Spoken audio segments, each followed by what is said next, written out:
अति भक्ति चोरे लक्षण, बंगाली में कहते हैं। कोई व्यक्ति आपके सामने जबरदस्ती, आपने चाय बनाई, पानी इतना ज्यादा डाल दिया कि बिल्कुल बेस्वाद हो गई, लेकिन एक व्यक्ति आपके संग, उसको कुछ काम नहीं है, केवल आपकी हाजी हाजी करता रहता है। आपने चाय दी, कैसी, अरे महाराज आपसे बढ़िया तो कोई नहीं बना सकता, तो क्या जवाब, सब बंद हो जाने चाहिए स्टोर, आपकी चाय चलनी चाहिए दुनिया में, क्या बनाते हो आप। कई लोग ऐसे होते हैं, वो आपकी जबरदस्ती बड़ाई करते हैं। तुलसीदास जी कहते हैं ऐसों से दूर रहना, और ये आपको कभी बढ़ने नहीं देंगे आगे। इसलिए कहते हैं निंदक नियरे राखिए, ज्यादा प्रशंसा करने वालों से दूरी रहा कीजिए। और एक शास्त्रीय बात है, प्रशंसा सुनने से पुण्य घटते हैं और अपने प्रति अपवाद सुनने से पाप घटते हैं। कोई व्यक्ति आपकी प्रशंसा कर रहा है तो इसका मतलब आपके जितने पुण्य हैं उनके बदले ही तो प्रशंसा कर रहा है। पुण्य से क्या प्राप्त होता है? यश, कीर्ति, मान, प्रतिष्ठा, यश, वैभव, ये सब पुण्यों से प्राप्त होता है। तो कोई व्यक्ति अगर आपकी 4 बात अच्छी बोल रहा है तो ये मतलब आपके पिछले कम से कम 15-20 गंगा स्नान का सारा पुण्य खत्म हो गया उसकी प्रशंसा करते ही, क्योंकि पुण्यों से वही तो मिलता है। लेकिन कोई व्यक्ति अगर आपका अपमान कर रहा है, आपके बारे में दुर्वचन बोल रहा है, आपकी थोड़ी निंदा कर रहा है 4 जगह जाकर, अरे ये तो ऐसा ही है, ये तो वैसा ही है, और कोई आके आपको बता दे आपकी निंदा हो रही थी, प्रसन्न हो जाए, बढ़िया है। ऑस्ट्रेलिया में गंगा स्नान हो गया हमारा, ऑस्ट्रेलिया बैठे बैठे ही हमारे पाप नष्ट हो रहे हैं, हमको कुछ करना ही नहीं पड़ा, साधन यहीं बैठ करके हमको समाधान मिल रहा है। ज्यादा अपनी प्रशंसा सुनने की इच्छा मत रखिए और ज्यादा प्रशंसा करने वाले से थोड़ा दूर रहिए। लेकिन एक मुझे लीला याद आई है। गुरु के प्रति शिष्य को ऐसा होना चाहिए, क्या गुरु जी कहें हां तो हां, गुरु जी कहें ना तो ना, वहां पर यह संबंध चल जाएगा। पर संसार में ये नहीं निभाना चाहिए कि जबरदस्ती किसी के। अच्छा, दूसरी बात ये भी तो है कि संसार में आप हाजी हाजी क्यों कर रहे हो? क्योंकि आप उससे कुछ चाहते हो, गुरु से आप कुछ नहीं चाहते, वहां आपको करना ही चाहिए। तो वृंदावन में एक महापुरुष थे, उनके एक सेवक रहते थे। तो वो सेवक गुरु जी की बात के ऊपर अपनी बुद्धि लगाते ही नहीं थे, गुरु जी जो कहते हैं वही है। तो किसी ने गुरु जी से कहा कि गुरु जी जमुना जी में बहुत बाढ़ आ गई है। तो गुरु जी ने अपने चेला से कहा, चेला राम, तुम सुबह गए थे, जमुना जी में बाढ़ आ गई है क्या? बोले हाँ बहुत बाढ़ आ गई है, सारे दुकानें बह गई, घर बह गए, लोग बाग सब बह के चले गए, जमुना जी पूरी अथाह हो गई है, राधा रमन जी तक जल आ गया, राधा वल्लभ जी तक पहुंच गया, बिहारी जी की दहली आने छूने वाली आदि आदि। तो गुरु जी बोले इतनी बाढ़ आ गई, इतना जल भर गया, हमने तो इतना जल तो नहीं सुना कि बिहारी जी तक पहुंच जाए। इतने में बाहर से कोई व्यक्ति आया।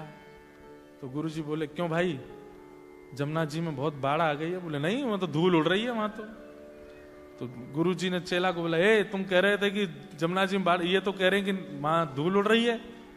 बोले झूठ बोल रहे हैं, धूल उड़ रही है, जमुना जी में बाढ़ आई है। और चलो चल के देखा तो वहां थी नहीं बाढ़, धूल उड़ रही थी। तो गुरु जी बोले तूने ऐसा क्यों बोला? बोले गुरु जी हम अपनी बुद्धि नहीं लगाते, आपने कहा जमुना जी में बाढ़ आ गई है, आप मुझसे पूछ रहे हैं, मैं इतना योग्य नहीं कि आपके प्रश्नों का मैं उत्तर दूं। आपने कहा जमुना जी में बाढ़ आ गई, मैंने मान लिया आ गई है। बोले तेरे इतना बड़ा के बोला कि राधा वल्लभ जी तक पहुंच गया, राधा रमन जी तक पहुंच गया। बोले गुरु जी यही तो शिष्यत्व है कि गुरु की बात के आगे अपनी बुद्धि नहीं लगानी चाहिए। गुरु जी बोले बेटा तुझे भगवान जरूर मिलेंगे, तू चिंता नहीं कर, इतना विश्वास तेरा अटूट है मेरे ऊपर कि मैं तुझसे कुछ पूछ रहा हूं तो उसमें भी हामी भर देता है। ऐसी बुद्धि गुरु के प्रति तो रख सकते हैं, लेकिन जिससे संसार की कोई कामना है उसके प्रति नहीं। तो ठाकुर जी बोले वृत्रासुर से कि वृत्रासुर तुम इतनी अच्छी अच्छी स्तुति इसलिए कर रहे हो क्योंकि तुम चाहते हो कि मैं तुम्हें यमपुरी का राजा बना दूं, तुम चाहते हो कि मैं तुम्हें इंद्र की पदवी दे दूं। तब वृत्रासुर कहते हैं नाथ आपके मन में ये विचार आ रहा है, ये दुर्भाग्य है मेरा, लेकिन अब मेरी बात सुन लीजिए कि मुझे चाहिए क्या। ठाकुर जी बोले बताओ। बोले पहले वचन दो। बोले क्या? जो मांगूंगा सो दोगे। सब देवता घबराने लगे, हमारी पदवी मांग ली तो। ठाकुर जी बोले वचन नहीं देंगे। बोले वचन दीजिए, मैं आपको अप्रसन्न नहीं करूंगा। मैं ऐसी वस्तु मांगूंगा कि आप देने के लिए सोचेंगे भी और प्रसन्न भी हो जाएंगे। भगवान बोले ठीक है वचन देते हैं, मांगो क्या चाहिए। क्या मांगा है वृत्रासुर ने? वृत्रासुर कहता है न नाक पृष्ठम न च पारमेष्ठम न सार्वभौमम न रसाधिपत्यम न योग सिद्धि न पुनर्भवम वा। ना तो मुझे ब्रह्मा की पदवी चाहिए, ना मुझे इंद्र का सिंहासन चाहिए, ना मुझे पृथ्वी का राजा बनना है, ना मुझे यमलोक का राजा बनना है, ना मुझे रसातल का राजा बनना है, ना मुझे योग चाहिए, ना मुझे सिद्धि चाहिए, ना निवृद्धि चाहिए, कुछ नहीं चाहिए। ठाकुर जी बोले तो चाहिए क्या? सब लोग इधर देखो, ध्यान से सुनो क्या कहता है। समंजसत्वा विरहय्य कांक्ष। हे नाथ, ऐसी कृपा कर दो कि मैं आपकी याद में रोने लगूं, तड़पने लगूं, व्याकुल हो जाऊं। आप मुझे जो दिख रहे हो ये दिखने बंद हो जाओ। आप कहीं चले जाओ और मुझे तड़पता हुआ छोड़ जाओ। मैं इतना व्याकुल हो जाऊं कि मेरे प्राण निकलने को हो जाएं और मैं चीख चीख करके आपको बुलाऊं, लेकिन नाथ आप आना नहीं, मुझे तड़पने देना। मुझे व्याकुलता चाहिए। हे नाथ, मुझे विरह दे दीजिए, मुझे व्याकुलता दे दीजिए। भगवान बोले क्या मांग रहे हो? मैं तुम्हारे सामने खड़ा हूं। ये व्याकुलता विरह तुम्हें क्यों चाहिए? वृत्रासुर कहता है कि प्रियतम सामने होता है तो केवल दो नेत्रों को दिखाई देता है, लेकिन जब सामने नहीं होता ना तो मन, बुद्धि, चित्त, रोम हर किसी को दिखाई देता है। हर अंग को अनुभव होता है, हर रोम को अनुभव होता है। नाथ, मुझे आपको देखना नहीं है। मैं आपके विरह में व्याकुल हो जाऊं, तड़पने लग जाऊं। नाथ, ऐसी कृपा कर दो। बंधुओं, हर व्यक्ति संयोग मांगता है, लेकिन एकमात्र वृत्रासुर है श्रीमद् भागवत में जिसने ठाकुर जी से वियोग मांगा। नाथ, अभी इसी वक्त अंतर ध्यान हो जाइए, मेरे सामने से चले जाइए। ठाकुर जी बोले पहला ऐसा भक्त देखा है जो मैं सामने आ गया बोल रहा है चले जाओ। बोले क्यों? बोले आप मुझ पर कृपा कर रहे हैं, मुझे ये सहन नहीं हो रहा है, मैं इसके लायक नहीं हूं, मुझे तड़पने दीजिए, व्याकुल होने दीजिए, पीड़ित होने दीजिए। नाथ, मुझे विरह दे दीजिए, मुझे व्याकुलता दे दीजिए। हम सोचते थे कान्हा कहीं कुंजन में होगा, सोचते थे कान्हा कहीं कुंजन में होगा। अभी तो मिलन का हमने सुख नहीं भोगा। अभी तो मिलन का हमने सुख नहीं भोगा। सुन के प्रेम की परिभाषा, सुन के प्रेम की परिभाषा, मन में बंधी थी जो आशा, मन में बंधी थी जो आशा, आशा हुई रे निराशा, झूठी दे गया दिलासा। श्याम ना मिला हमें, श्याम ना मिला हमें, श्याम ना मिला हमें, श्याम ना मिला। हे सुन राधिका दुलारी,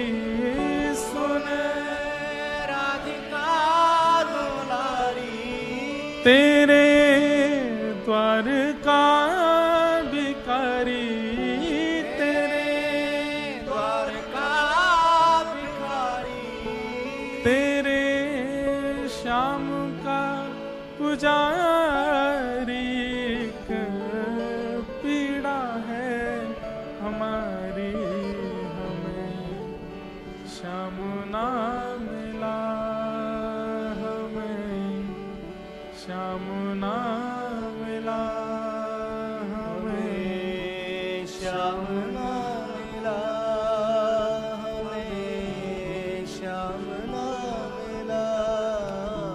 विरह, व्याकुलता, मुझे यही चाहिए नाथ और कुछ नहीं चाहिए। बंधुओं, एक बात बताएं आपको,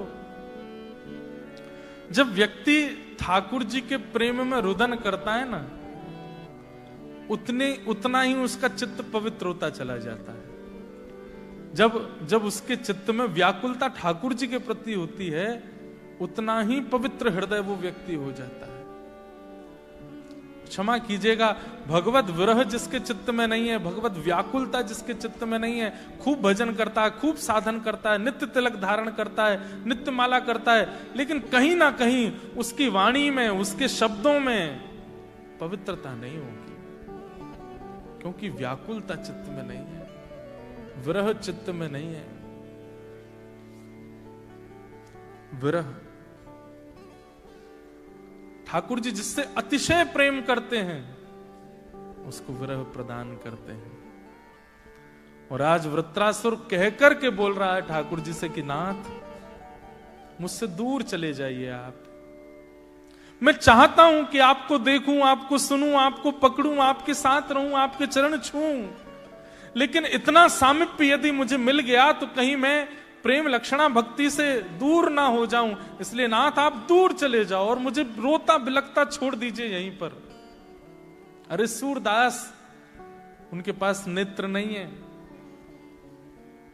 लेकिन ठाकुर जी जिस दिन प्रकट हो गए, सूरदास जी को नेत्र दे दिए। सूरदास जी ने ठाकुर जी के सर्वांगीण अंग का दर्शन किया। नेत्र मधुर हैं, नाक मधुर है, होठ मधुर हैं, कान मधुर हैं, हाथ मधुर, पैर मधुर, सर्वांगीण अंग का दर्शन करने के बाद सूरदास जी व्याकुल होकर के चरणों से लिपट गए और बोले, नाथ अब एक वरदान और दे दीजिए। बोले, क्या? मेरे नेत्रों को इसी वक्त फिर से अंधा कर दीजिए। नाथ, मैं इतना सामिप्य सह नहीं पाऊंगा आपका, इतना संयोग मत दीजिए मुझको, मुझे फिर से विरह में छोड़ दीजिए, फिर से व्याकुल कर दीजिए, मैं रोता रहूं बस आपकी याद में। बंधुओं, ये विरह मांगा है किसने? वृत्रासुर ने। ठाकुर जी स्तब्ध हो गए वृत्रासुर की बात सुन के। दुनिया में हर जीव संयोग मांगता है, हर जीव सामिप्य मांगता है, ये पहला मिला है जो वियोग मांग रहा है। अपनी आंखें छुपाने लगा, कहने लगा, नाथ चले जाइए मेरे से दूर, मुझे रोने दीजिए, तड़पने दीजिए, व्याकुल होने दीजिए।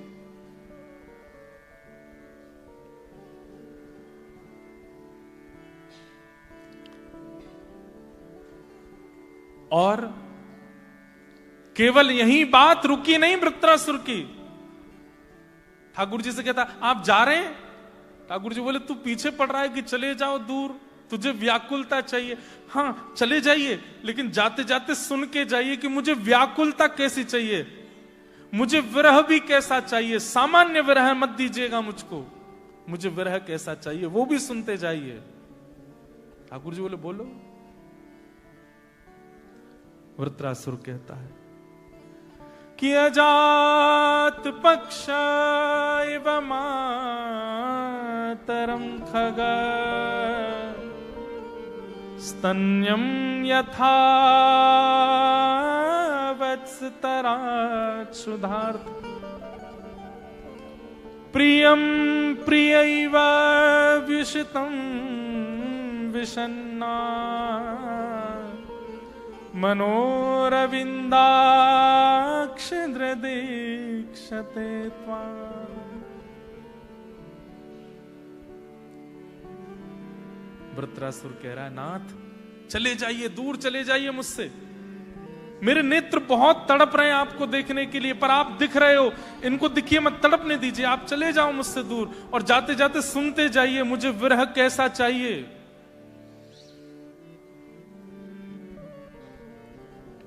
जैसे एक अजात पक्षी जो अभी अभी जन्म लिया है, उसके पंख नहीं निकले हैं, वो अजात पक्षी पूरे दिन अपने घोंसले में रहता है और पूरे दिन किसकी प्रतीक्षा करता है? मेरी माँ आ रही होगी, मेरी माँ दाना लेकर के आ रही होगी, मेरी माँ मुझे मेरे पेट को बहुत तेज भूख लगी है। वो अपनी भूख सहता है, वो अपनी व्याकुलता सहता है, और व्याकुल रहता है किसके लिए? माँ के लिए, कि मेरी माँ दाना लेकर के आएगी और जैसे चुगाएगी मेरा पेट भर जाएगा। तो जिस प्रकार वो पक्षी तड़पता है अपनी माँ के लिए, ऐसी मैं तड़पना चाहता हूं आपके लिए। लेकिन पक्षी को माँ मिल जाती है, आप मुझे मत मिलना, मुझे भूखा रहने देना नाथ, मत मिलना मुझे। ये एकमात्र भागवत में भक्त हुए हैं जिसने ऐसी वस्तु मांगी ठाकुर जी से। नाथ दूसरी बात सुनिए, बोले क्या? स्तन्यम यथा वत्स तराच्छुधार था। जिस प्रकार गैया जब चरने के लिए वन में जाती है तो उसके छोटे छोटे बछड़ा बछिया वो गौशाला में बंधे बंधे बस उसी द्वार की ओर देखते रहते हैं, हमारी माँ कब आएगी, हमारी माँ कब आएगी, कब आकर के अपने थन से हमको दूध पिलाएगी। तो जिस प्रकार वो बछड़ा बछिया अपनी माँ के लिए तड़पते हैं नाथ, ऐसे ही मैं आपके लिए तड़पूं। पर शाम होते ही गाय तो वापस आ जाती है, बछड़ा बछिया को दूध पिला देती है, आप मुझे मत पिलाना, मुझे तड़पने देना। और अंतिम बात कहते हैं, प्रियम प्रियैव व्युषितम विषन्ना मनोरविंदाक्ष दृदीक्षते त्वाम्। जिस प्रकार प्रियतम परदेश चला जाए और उसकी नव विवाहिता प्रियतमा प्रतीक्षा करती है कि मेरे प्रियतम कब आएंगे, कब आएंगे, कब आएंगे, मुझसे कब मिलेंगे, कब मुझे अपने साथ ले जाएंगे। एक दिन आता है, वो प्रियतम आ ही जाता है और अपना संयोग दे देता है। लेकिन नाथ मैं प्रियतमा हूं, आप मेरे प्रियतम हो, आप परदेश चले जाना लेकिन कभी लौट करके मत आना। मैं चाहे जितना व्याकुल रहूं, मैं चाहे जितना तड़पूं नाथ, आप मेरे सामने मत आना। ये बोलते समय वृत्रासुर का रोम रोम कांप रहा है। उसके पास अवसर है ठाकुर जी से सब कुछ मांगने का, लेकिन वो फिर भी विरह मांग रहा है। और ऐसा विरह आज तक किसी ने नहीं मांगा है ठाकुर जी से। नाथ मुझे दिखना नहीं, मुझे सुनाई देना नहीं, मैं रोऊंगा, मैं आपको कसमें भी दूंगा कि आपको कसम है मुझे दिख जाओ, लेकिन आप मत आना।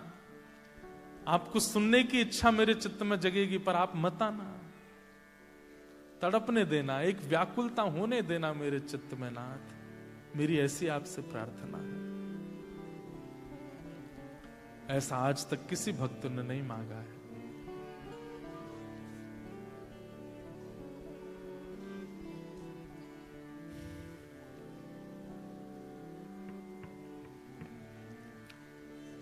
मीराबाई गाती हैं,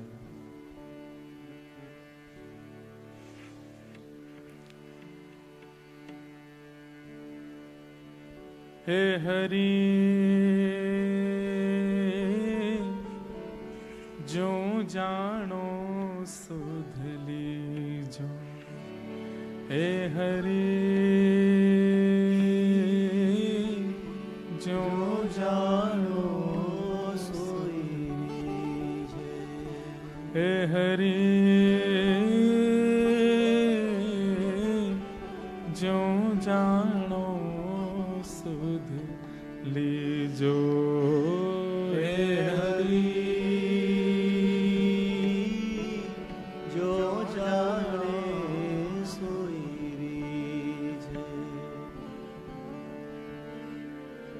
अंतिम पद है मीराबाई का। इस पद के बाद मीराबाई ठाकुर जी में विलीन हो गई थी। जब पूरा जीवन व्यतीत हो गया, ठाकुर जी नहीं मिले मीराबाई को, तो अंत में मीराबाई द्वारिका चली गई थी। और हमने मीरा चरित्र में सुनाया है,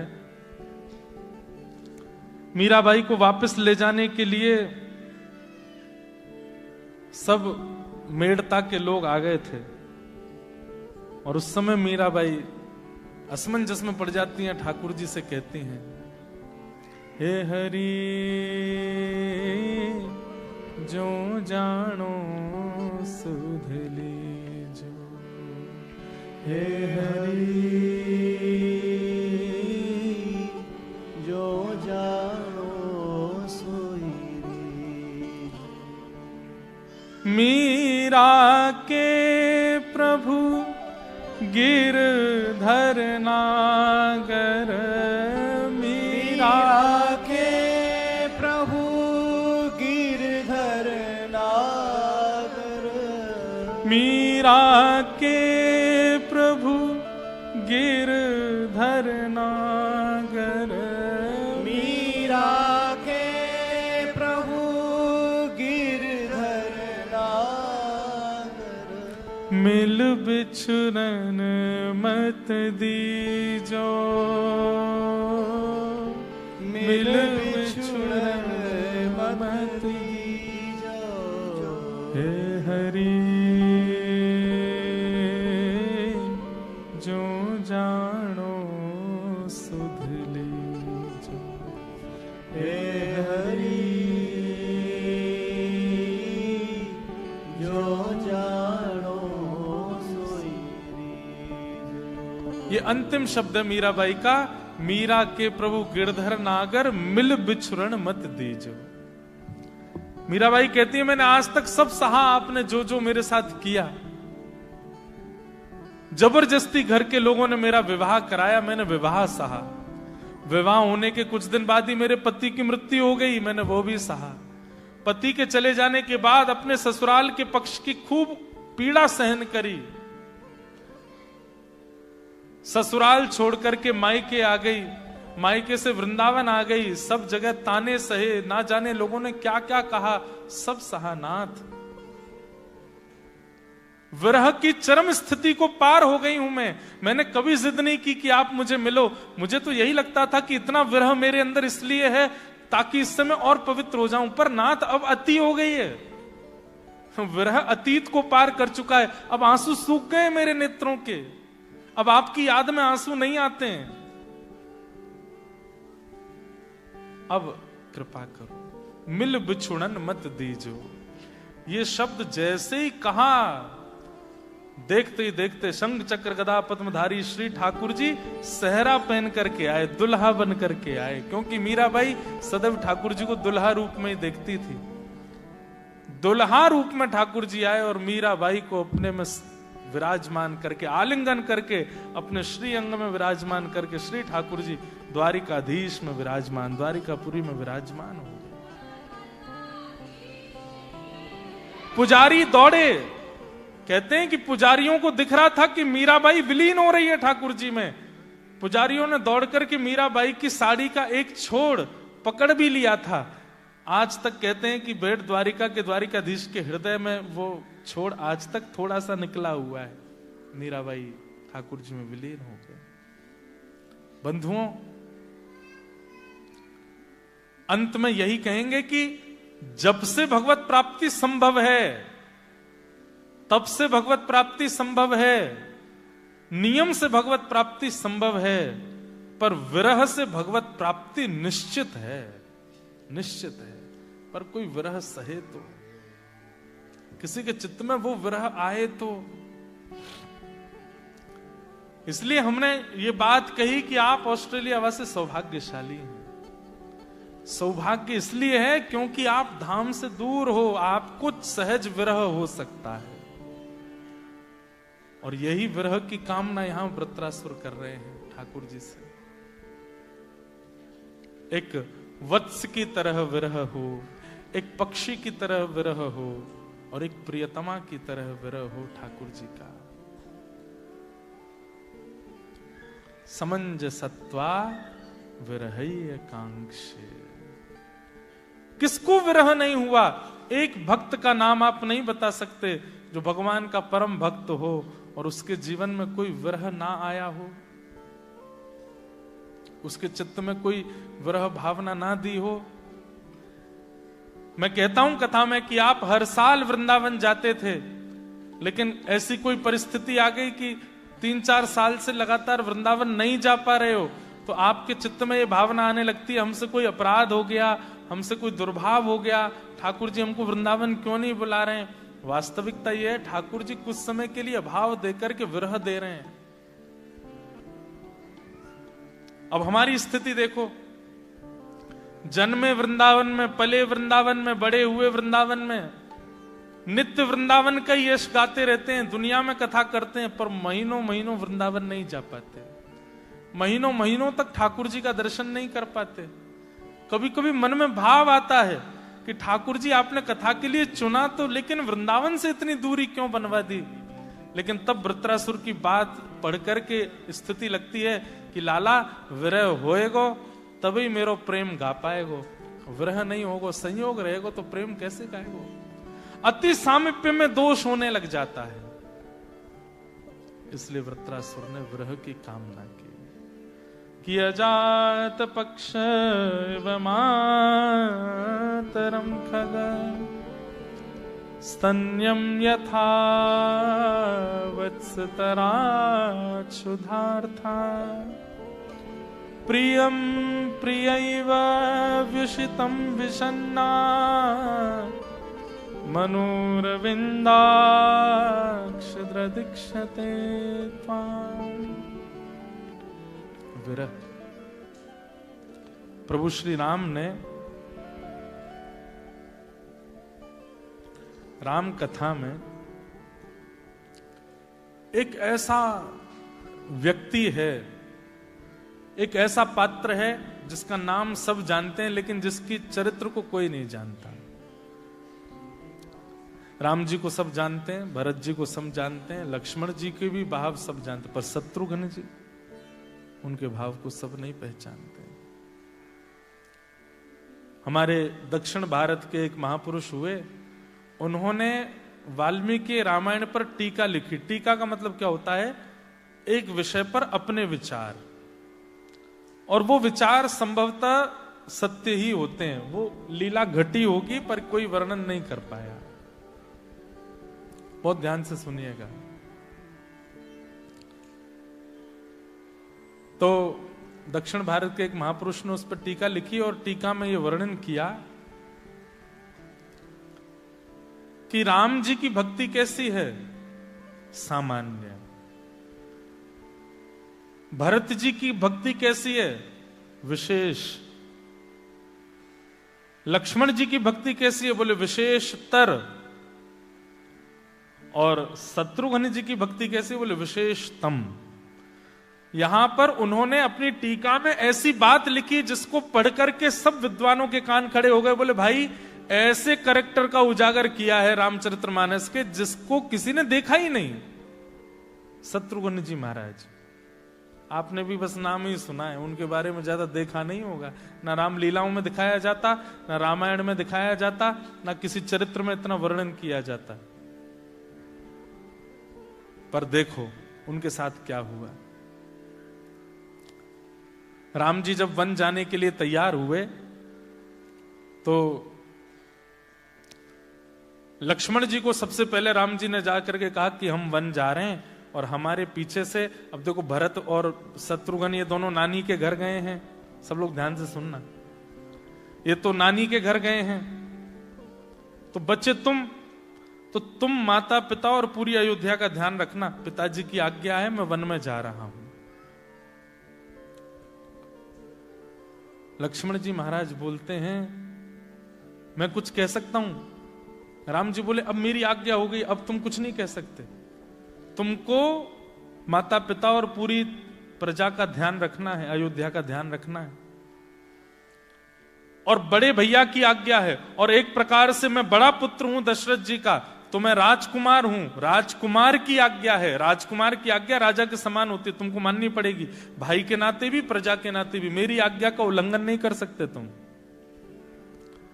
तो लक्ष्मण जी बहुत अच्छी बात कहते हैं। लक्ष्मण जी कहते हैं भैया एक बात बताओ। बोले बताओ। बोले आज्ञा का पालन देह का धर्म है कि आत्मा का धर्म है? बहुत ध्यान से सुनना। आज्ञा का पालन कि राम जी कुछ बोल नहीं पाए। राम जी बोले सुनो, चलो हमारे साथ। लक्ष्मण जी बोले हाँ ये बात है ना। लक्ष्मण जी तुरंत गए, अपनी पत्नी को जाकर के समझा दिया, राम जी के साथ हो लिए। ये लक्ष्मण जी की भक्ति है। अब सोचो कैसी अद्भुत भक्ति है लक्ष्मण जी की। लेकिन लक्ष्मण जी की भक्ति भी विशेष बताई है। अब आते हैं श्री भरत जी। तो जब भगवान चित्रकूट पहुंच गए तो भरत जी गए, सावधानी से सुनना। तो भरत जी महाराज पहुंचे और भरत जी जाकर के राम जी के चरणों में प्रार्थना करते हुए बोले भैया आप वन में आ गए राजा की बात मान करके, पिता की बात मान करके, और आप अभी मुझे बहुत ज्ञान उपदेश दे रहे, सब लोग इधर देखो। तो भरत जी की बात सुनो। भरत जी पहुंच गए, राम जी से जाकर के बोले आप वन में क्यों आ गए? बोले पिता आज्ञा, और पिता की आज्ञा मानना एक पुत्र का धर्म होता है। और दूसरी बात, राजा की आज्ञा मानना प्रजा का धर्म होता है। दशरथ जी राजा हैं, हम उनकी प्रजा हैं, हमको मानना चाहिए। पिता और राजा दोनों की आज्ञा हो जाए तब तो फिर कहना ही क्या, फिर तो करना ही चाहिए। तो भरत जी महाराज बोले पिताजी तो अब देह से चले गए, जिस देहधारी ने आज्ञा दी वो देह से तो चला गया, अब उसकी आज्ञा भी 90% तो चली गई। दूसरी बात, वही राजा थे तो राजा भी चला गया, तो दोनों की आज्ञा एक प्रकार से समाप्त जैसी हो गई है, तो आपको वापस चलना चाहिए। राम जी महाराज ने इस पे बहुत ज्ञान दे दिया, भले ही वो देह से नहीं है पर उनकी आज्ञा तो जीवंत तक रहेगी, उसका तो उनको पालन करना चाहिए। राजा की आज्ञा सर्वोपरि होती है। तो भरत जी महाराज बोले भैया हम विरह के बारे में बता रहे हैं, इसलिए पहले सुन लीजिए ध्यान से। भैया आप कहते हैं राजा की आज्ञा सर्वोपरि। बोले जी, तो बताइए पिता के जाने के बाद राज्य गद्दी का अधिकार किसको होता है? तो राम जी बोले ज्येष्ठ पुत्र को, बड़े बेटे को। बोले लेकिन बड़ा बेटा अगर उपस्थित ना हो तो बोले उससे छोटे बेटे को। तो बोले इस नाते से पिताजी जिस दिन प्राण त्याग करके गए उस दिन आप तो वहां थे नहीं, तो सीधे सीधे मैं राजा हो गया अयोध्या का। राम जी बोले हाँ वो तो हो ही हो भैया, वो तो बड़ी खुशी की बात है, मैं तो चाहता ही था कि तुम 14 वर्ष के लिए राजा बनो और क्या जीवन भर रहो।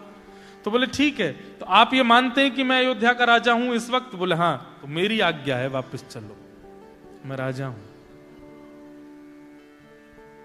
अभी अभी आपने पहले बहुत बखान कर चुके हो, आप राजा की आज्ञा, राजा की आज्ञा। लीजिए अयोध्या का राजा दशरथ कुल नंदन भरत आपको आज्ञा करता है, वापस चलिए।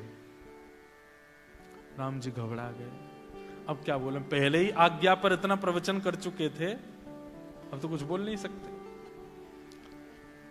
वशिष्ठ जी ताली बजाने लगे, वाह वाह वाह वाह वाह, देखो ये भरत चेला है अपना, क्या बात कही है। गुरु जी ने भी मोहर लगाई, राम जी बात तो सही कह रहे हैं भरत जी। और केवल वशिष्ठ जी नहीं, वहां जितने लोग थे सब भरत जी के पक्ष में आ गए। कहां तक कहें जो साथ निकले थे लक्ष्मण और सीता जी, वो भी भरत जी सही कह रहे हैं। अब हो गया वनवास जितने दिन का था, ठीक है, पिताजी की आज्ञा तो मानी ली, पूर्णता तो करी दी, अब चलो वापस। लेकिन तुरंत राम जी के नेत्र बंद हुए, राम जी को सबरी की याद आ गई।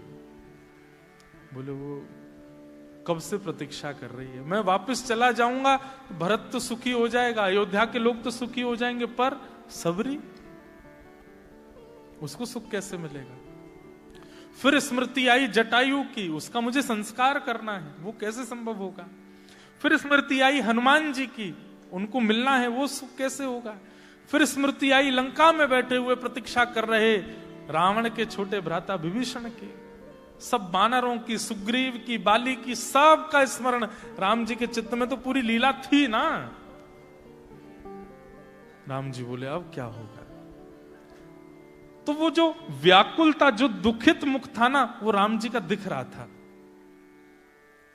राम जी ने सबकी बात देखी तो बोले अब तो जाना पड़ेगा। तो राम जी बड़े बड़े खिन्न मन से उठ करके अयोध्या की ओर चलने लगे। और उसी समय भरत जी ने देखा कि सब नाच रहे हैं, सब गा रहे हैं, ढोल बजा रहे हैं, राम जी वापस अयोध्या की ओर जा रहे हैं। तभी भरत जी ने राम जी का मुख देखा तो मुख पर थोड़ी सी व्याकुलता थी, विचलनता थी। तुरंत भरत जी ने राम जी को रोका, बोले सुनिए, मेरा प्रेम ऐसा नहीं कि मैं अपने सुख के लिए अपने स्वामी को दुखी करूं। हे नाथ, अगर अयोध्या जाने में केवल मेरा सुख पूर्ण होता है, आप सुखी नहीं है, तो आप मत जाइए, आप वन में ही रहिए। मैं आपको सुखी देखना चाहता हूं, अपने सुख के लिए आपको परेशान नहीं करूंगा। इसीलिए कहा गया कि रामचरितमानस में उद्धव जी और हमारी ब्रज की गोपियां, इन दोनों का प्रेम समान है। यही तो गोपियों ने किया। ठाकुर जी चले गए मथुरा, उद्धव जी जब समझाने के लिए गए गोपियों को, तो गोपियां उद्धव जी से कहती हैं, उद्धव हमें समझाओ मत, मथुरा वृंदावन से दूर नहीं है, हम चाहें तो दिन में 3 बार मथुरा जाकर के कृष्ण से मिलके आ सकती हैं। अगर पैदल भी कोई चल करके मथुरा जाए तो 2 घंटे में मथुरा पहुंच जाएगा, 1.5 घंटे में मथुरा पहुंच जाएगा। ये तो मैं बहुत ज्यादा बता रहा हूं, और जल्दी पहुंच जाएगा। 7-8 किलोमीटर की दूरी है बस मथुरा की। उद्धव हम चाहें तो दिन में 3 बार मिलके आ सकती हैं कृष्ण से, वृंदावन से मथुरा कोई दूर नहीं है, लेकिन वर्षों से वृंदावन से गई नहीं है। क्यों? क्योंकि हमारा प्रेम ऐसा है, यदि हमारे श्याम सुंदर वहां सुखी हैं तो हम जाके उनको दुखी क्यों करें? हम तड़प रही हैं, हम रो रही हैं, हम व्याकुल हैं, हम उनको पुकार रही हैं, पर मिलने नहीं जाएंगी, क्योंकि हमारा प्रेम यह कहता है कि हम जिद नहीं करेंगे। अगर उनका मन होगा तो वो आ जाए, हम उनको जाकर के परेशान नहीं करना चाहती हैं। कृष्ण मन कृष्ण धन, कृष्ण ही हमारो धन, 8 याम ऊधो हमें कृष्ण ही सो काम है। कृष्ण सब कुछ है हमारे, लेकिन फिर भी हम मथुरा जाकर के कृष्ण से नहीं मिलेंगे।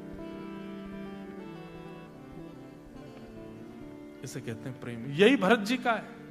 भरत जी कहते हैं मुझे सुख देने के लिए आपको मैं अयोध्या नहीं ले जाऊंगा। गोपियां कहती हैं हमें सुख देने के लिए हम कृष्ण को यहां नहीं बुलाएंगे। हमने सुना है कि कृष्ण यदि वृंदावन से बाहर रहेंगे तो जगत कल्याण होगा। अगर जगत कल्याण हो रहा है तो करने दीजिए, हमको नहीं चाहिए कृष्ण, हम रोती रहेंगे, बिलखती रहेंगे, प्राण त्याग देंगे। उसी समय नारद जी ने एक नारद भक्ति सूत्र ग्रंथ लिखा, और उस नारद भक्ति सूत्र में भक्ति की अधिष्ठात्री किसको बताया? ब्रज की गोपियों को। बोले प्रेम हो तो ऐसा, वही प्रेम भरत जी का है। तो भरत जी कैसे हैं? विशेषतम। और अब आते हैं शत्रुघ्न जी महाराज, ये हैं विशेषतर। विशेषतर कैसे हैं? ऐसा आप लोगों ने सुना होगा कि राम जी जितने वर्ष अयोध्या से बाहर रहे, दशरथ जी के अलावा किसी ने प्राण नहीं त्यागे। पूरी अयोध्या में दशरथ जी के अलावा किसी ने प्राण नहीं त्यागे, जबकि अयोध्या की स्थिति ऐसी है, सब रोते हैं, विलखते हैं। कौशल्या मैया, कैकेयी मैया आदि आदि, ये सब कभी रामचरित्र विस्तार से हम साल में एक बार कहते हैं, तो कभी सुनिएगा, इतना अद्भुत है। लक्ष्मण जी की पत्नी सुतकीर्ति का अगर आपने चरित्र सुन लिया ना, आपके नेत्रों से आंसू नहीं रुक पाएंगे। भरत जी की पत्नी के बारे में अगर आपने सुन लिया तो आप व्याकुल हो जाएंगे। भरत जी की स्थिति, 14 वर्ष तक भरत जी भी नंदीग्राम में रहते थे, नहीं रहे अयोध्या में। बोले मेरे भैया जब वन में रह रहे हैं तो मैं राजभवन में कैसे रह सकता हूं? 14 वर्ष वन में मैं भी रहूंगा, तो नंदग्राम में रहते थे। मेरे भैया झोंपड़ी में रहते हैं, मैं झोंपड़ी में कैसे रह सकता हूं? तो एक पेड़ के नीचे रहते थे। मेरे भैया फर्श पर सोते, मैं फर्श पर कैसे सो सकता हूं? तो गड्ढा करके नीचे सोते थे भरत जी। मेरे भैया जलपान करते हैं, शुद्ध जल पीते हैं, मैं शुद्ध जल कैसे पी सकता हूं? मतमेला जल पीते थे। मेरे भैया भिक्षा मांग करके फल पाते हैं, मैं कैसे पा सकता हूं? तो बासे फल पाते थे। ऐसा जीवन जिया 14 वर्ष तक भरत जी ने। लेकिन शत्रुघ्न जी अद्भुत है। शत्रुघ्न जी ने क्या किया? बोले 14 वर्ष तक अयोध्या में दशरथ जी के अलावा किसी ने प्राण नहीं त्यागे। क्यों? क्योंकि सबके प्राणों की रक्षा शत्रुघ्न जी कर रहे हैं। कैसे? बड़े भैया चले गए वन में, लक्ष्मण जी उनके साथ चले गए, और भरत जी महाराज अयोध्या छोड़ के वन में नंदग्राम में रहने लगे। शत्रुघ्न जैसे लक्ष्मण जी राम जी के बिना नहीं रहते, शत्रुघ्न जी भरत जी के बिना नहीं रहते। तो भरत और राम दोनों एक जैसे और लगते हैं, इन दोनों में ज्यादा अंतर नहीं है। एक बड़ी अच्छी कथा याद आई, सुना दें। जब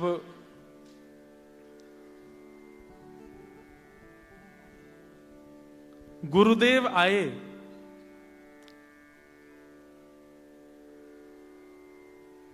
राम जी को लेने के लिए, तो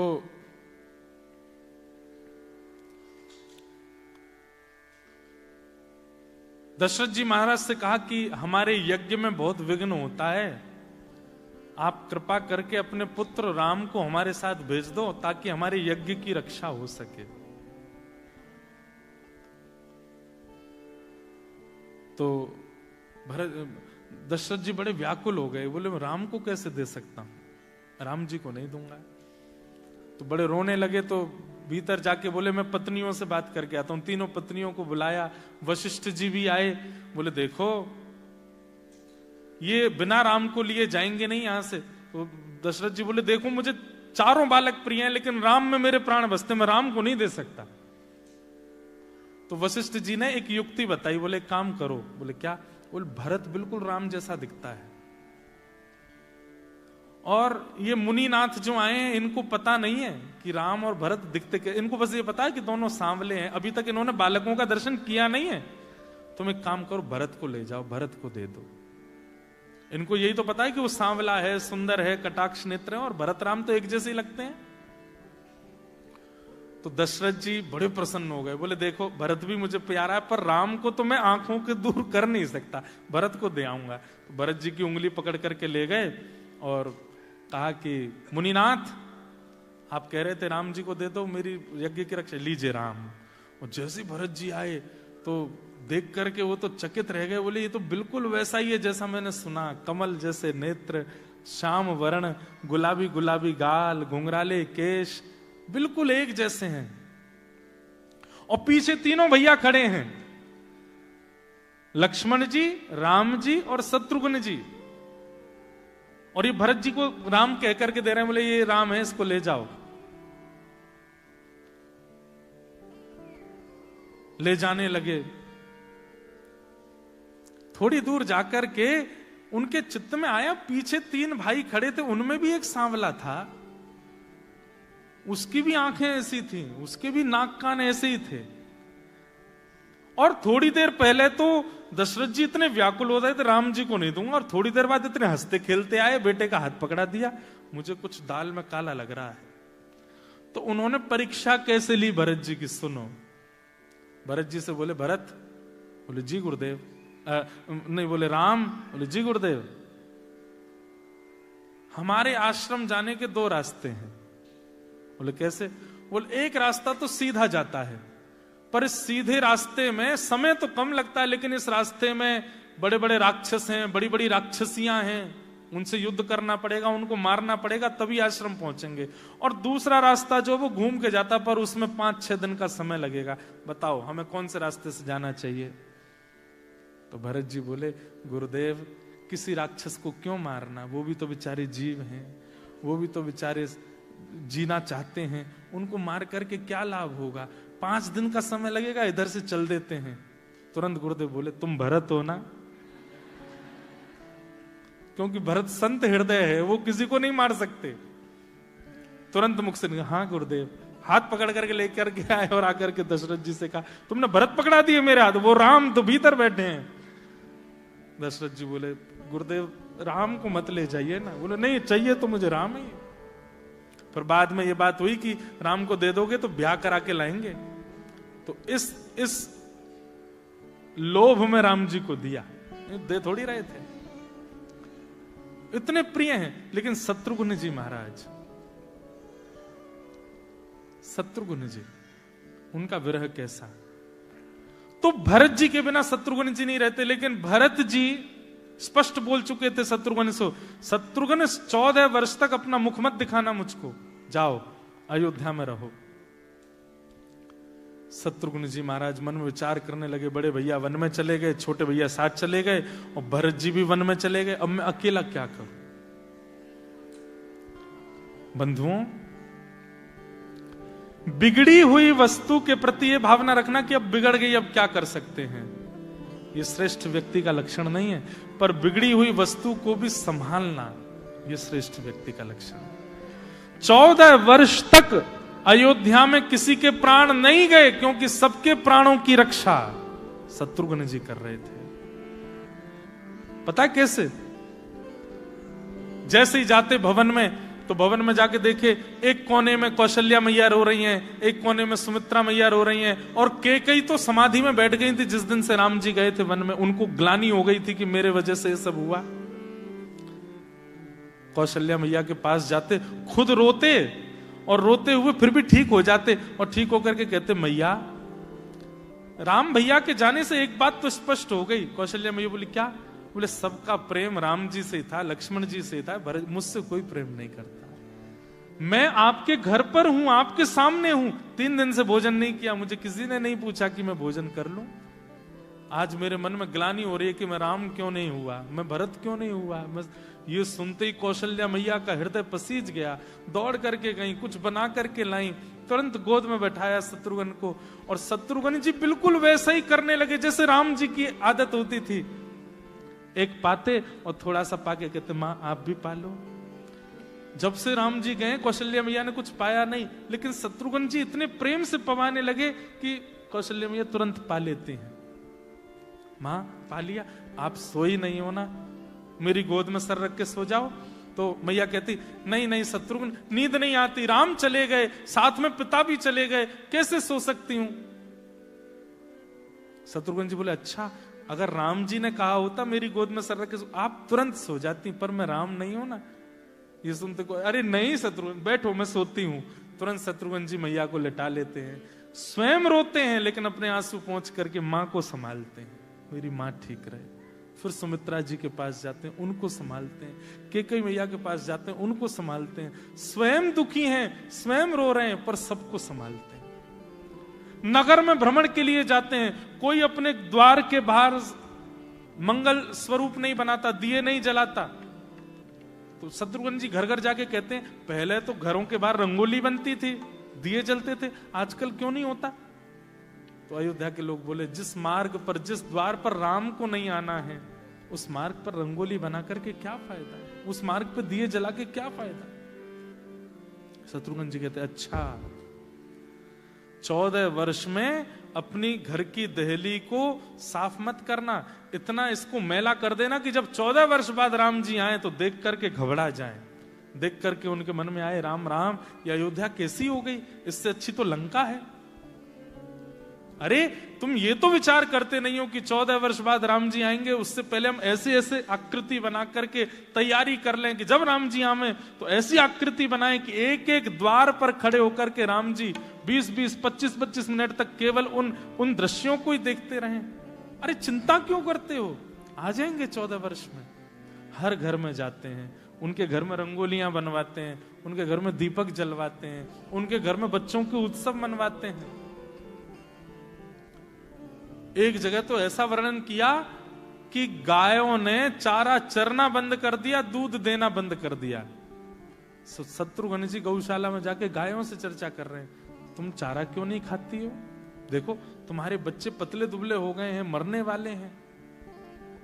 गैया कहती हैं चारा खाएंगी तो दूध बनेगा, और दूध बनेगा तो ये बच्चे पिएंगे, और दूध बनेगा तो सब जगह जाएगा, सब जगह जाएगा, लेकिन हमको पता होगा कि राम जी के मुख में नहीं गया है, तो दूध प्रकट करने का भी हमको दोष लगेगा। जिस दूध को राम जी नहीं पिएंगे उसको क्यों बनाना? शत्रुघ्न जी कहते बहुत अच्छी बात है, मत खाओ, चारा मत खाना। 14 वर्ष बाद जब राम जी आएंगे तो उनका राज्याभिषेक होगा, और राज्याभिषेक में कुंटलों दूध लगेगा, लेकिन अयोध्या की गैयाओं का दूध थोड़ी लगेगा, क्योंकि ये तो खाती नहीं, इनके तो दूध बनता नहीं। तो फिर वैकुंठ की गायों का दूध मंगाया जाएगा, उससे अभिषेक होगा। बताओ, राम जी की घर की गैयाओं का दूध प्रयोग में नहीं आएगा, वैकुंठ की गायों का दूध मंगाना पड़ेगा। तुम लोग तो बैठी रहो, ऐसी व्याकुल मनाओ। तुरंत गैया चारा करने लगे। नहीं भरत जी, नहीं शत्रुघ्न जी, हम खाएंगी, हम दूध बनाएंगी और प्रतीक्षा करेंगी 14 वर्ष तक। शत्रुघ्न जी हृदय से लगाते हैं, बस 14 वर्ष निकल जाएंगे भैया। अयोध्या में किसी के प्राण इसलिए नहीं गए क्योंकि अयोध्या में सब अयोध्या वासियों के लिए राम बन के, भरत बन के, लक्ष्मण बन के शत्रुघ्न जी घूमते थे। सबके घर जाते, सबसे मिलते, सबसे बैठते। 14 वर्ष बाद जब राम जी का पुष्पक विमान आया, तो अभी तक पुष्पक विमान में एक ही बात चल रही थी, क्या? लंका का द्वार कितना सुंदर था। कुछ भी हो, थी तो वो राक्षस की, पर द्वार कितना सुंदर था। कोई कह रहा तेने अंदर का सरोवर नहीं देखा था, सरोवर कितना अच्छा था। अरे यार, रावण के भवन का शिखर कितना सुंदर था। ये सब बातें सुनकर के राम जी के बिल्कुल अच्छा नहीं लग रहा था। बोले भले ही प्रशंसा कर रहे हैं, पर रावण की लंका की तो कर रहे हैं। इतने में अयोध्या समीप आया। दूर से राम जी ने जैसे देखा अपनी नगरी को, अपनी मातृभूमि चाहे कैसी भी अच्छी लगती है ना, दूर से जैसे ही राम जी ने कहा, राम जी बोले हनुमान, लक्ष्मण, ये सामने ये कौन सी नगरी है?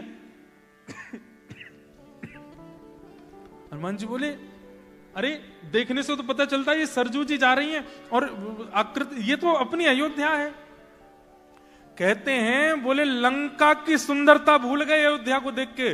14 वर्ष में ऐसी चमचमा रही थी, ऐसी सुगंधी प्रकट हो रही थी, ऐसे खिलखिलाते लोग दिख रहे थे, सबके मुखमंडल पर लालिमा दिखाई दे रही थी। गाय हिष्ट पुष्ट हो गई हैं।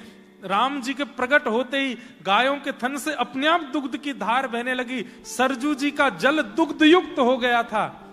मार्ग ऐसा था, सड़कें ऐसी थी, लोगों के भवन ऐसे थे कि देख करके राम जी के हृदय रूपी हिलोरें उठने लगी, नाचने लगे, मंत्रमुग्ध हो गए राम जी। अंत में जाकर के पूछा किसने किया अयोध्या का ये जीर्णोद्धार, ये पालन किसने किया? तब दूर खड़े थे श्री शत्रुघ्न जी महाराज। शत्रुघ्न जी को राम जी ने बुलाया, बोले कि मैं तुमसे बहुत प्रसन्न हूं, बहुत प्रसन्न हूं, तुमने कैसी अयोध्या करके दी है मुझे। शत्रुघ्न जी कहते हैं आप प्रसन्न है, अच्छा है, अब मुझे एक वस्तु दे दीजिए। बोले क्या? बोले 14 वर्षों में एक अश्रु बिंद नहीं निकाला मैंने। ज्वार भाटा की तरह आते थे, लेकिन मेरे अश्रु देख करके सब टूट जाएंगे, इसलिए मैं रोया नहीं हूं। नाथ कृपा करके एकांत में चल के मुझे हृदय से लगा के कम से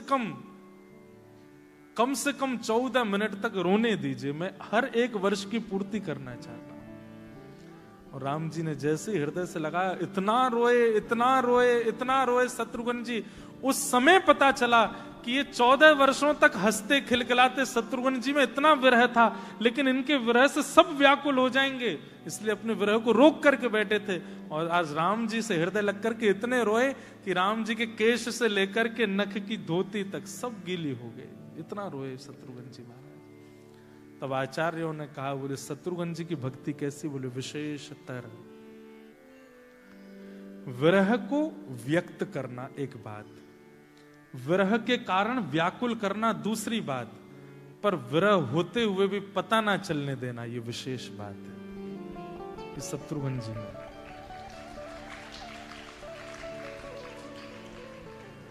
पर विरह सर्वश्रेष्ठ है,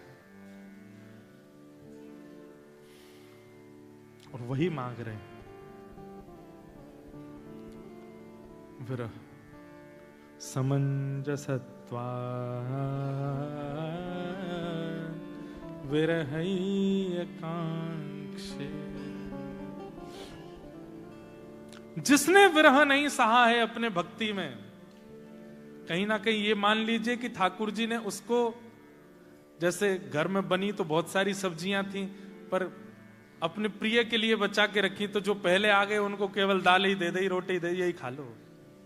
और जब प्रिय आया तो उसको छोले भी दिए हैं, उसको मटर पनीर भी दिए है, उसको पराठे भी दिए हैं, उसको छाछ भी दिए, उसको पापड़ भी दिए हैं, उसको गुलाब जामुन भी दिया। तो पहले खड़े जो लोग थे, हमको तो दाल में ही निपटा दिया, इसको सब कुछ दिया, क्यों? खत्म ना हो जाए, कहीं सब और लोग ना पाले, मेरे प्रिय को प्राप्त हो, इसलिए ठाकुर जी सब प्रस्तुत करते हैं। ठीक वैसे ही आपको ठाकुर जी ने भक्ति दे दी, ज्ञान दे दिया, वैराग्य दे दिया, सब कुछ दे दिया, लेकिन विरह नहीं दिया, तो यही समझना जैसे कोई प्रियतमा अपने प्रियतम के लिए कुछ बचा के रखती है, ऐसे ठाकुर जी प्रियतमों के लिए विरह बचा के रखते हैं, आपको नहीं दे रहे। विरह प्रियतमों को देते हैं, और वही विरह यहां मांग रहे हैं। आप लोगों के लिए बहुत सहज है ये विरह, मांगा कीजिए। हम ऑस्ट्रेलिया में रहते हैं, इतनी दूर देश में रहते हैं नाथ, कम से कम कुछ नहीं तो रोज एक अश्रु बिंद तो आपकी याद में आना चाहिए। तुम्हारी याद आती है, बताओ क्या करें मोहन, तुम्हारी याद आती है, बताओ क्या करें मोहन।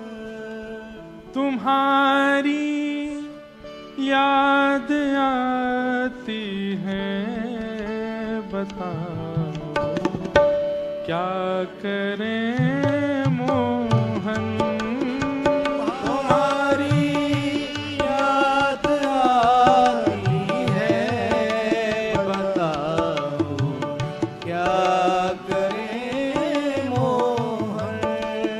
सुबह और शाम आती है, रात भर वो रुलाती है।